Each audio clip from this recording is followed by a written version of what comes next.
Hello there, and welcome back to Non Name Talks. It's great to be here. Think of your childhood as like your brain's base computer code. You know that sudden spike of panic you get when a friend leaves your text on read? Oh, right. Yeah, the absolute worst. Yeah, well, that is just a buggy 20-year-old software program running in the background. So welcome to your custom deep dive. Today, we're pulling from a really fascinating stack of sources. We've got clinical psychology papers, historical case studies, and some modern therapy frameworks. Right. And our mission today is unpacking this concept called reparenting. We want to figure out how unmet childhood needs silently dictate your adult behavior and how you can actually heal them.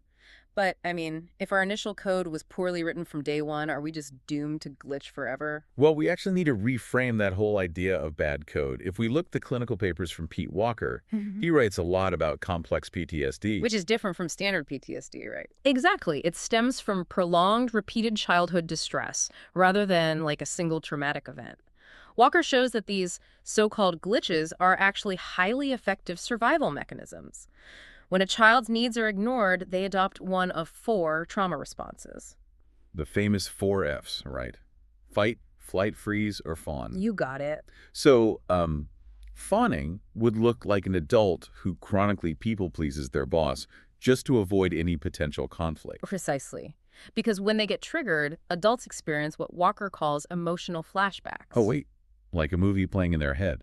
No, actually, they aren't seeing a visual memory of their childhood bedroom. Instead, their body instantly regresses to the overwhelming feeling of being a helpless, abandoned kid. And that is usually accompanied by intense toxic shame. Wow. Okay, so because those physical responses are learned survival tactics, we obviously have to actively unlearn them. But wait, I need to push back on something here. Go for it. If my parents were, say, wildly controlling, and I decide to live my life out of a van with zero schedule, totally rejecting all authority, haven't I successfully rewritten the code by doing the exact opposite? I mean, you would think so. But rebelling against a parent's style is really just the flip side of replicating it. Wait, really? How so? Because whether you compulsively control your environment to mimic a parent, or you compulsively avoid all structure to spite them, your life's compass is still being entirely dictated by that original wound. Oh, wow. I never thought about it like that. Yeah, neither path offers true freedom. To heal, you have to actively establish four core pillars you missed: emotional safety, nurturance, structure, and guidance. Okay, so building those pillars implies we need to cultivate new internal voices to replace the absent ones.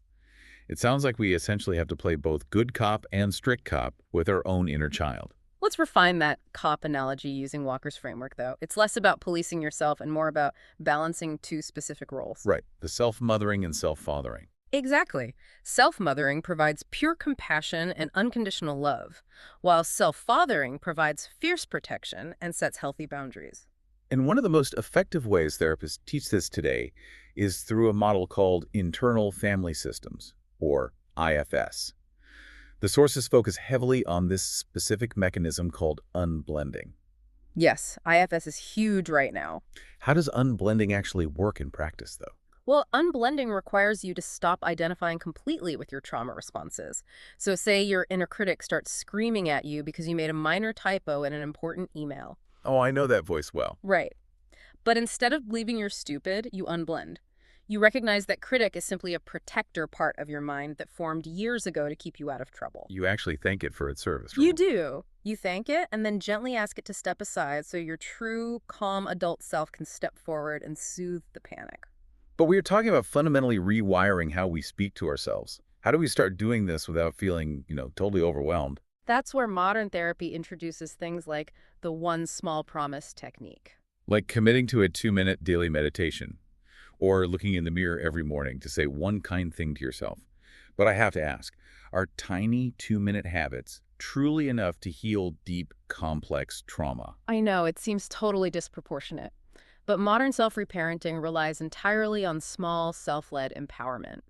The original trauma occurred because you couldn't rely on the adults around you. So keeping a tiny daily promise slowly builds a foundation of self-trust. Exactly.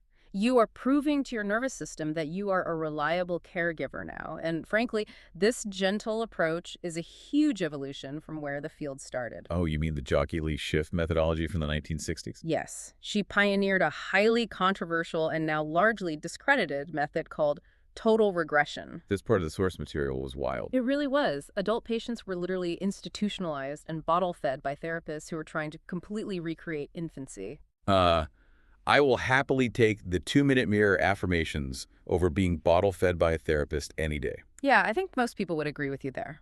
So the core takeaway across all these sources is remarkably empowering. Reparenting isn't about blaming your caregivers for what they lacked. It's about recognizing you have the power to fulfill your own needs today. Right, you just have to show up for you. And to leave you with something to chew on. If your harshest inner critic, your perfectionism, and your deepest anxieties are truly just the echoes of a scared child's unmet needs. Who would you be right now if you had always felt perfectly safe? Exactly. And what is stopping you from giving yourself that safety today? Time to update that old software.